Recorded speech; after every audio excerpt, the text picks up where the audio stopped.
তো এই চুলে আজকে স্ট্রেটনিং করা হবে।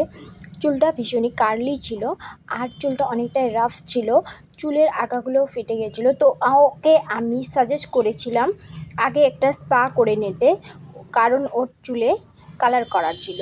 কালারটা কিছুদিন আগেই করেছিল, তার জন্য আমি ওকে স্পা করার জন্য সাজেস্ট করেছিলাম। তো এই চুলের ফাইনাল রেজাল্ট কেমন হয় সেটাই তোমাদের সাথে শেয়ার করব। এই হচ্ছে ওর ফাইনাল রেজাল্ট।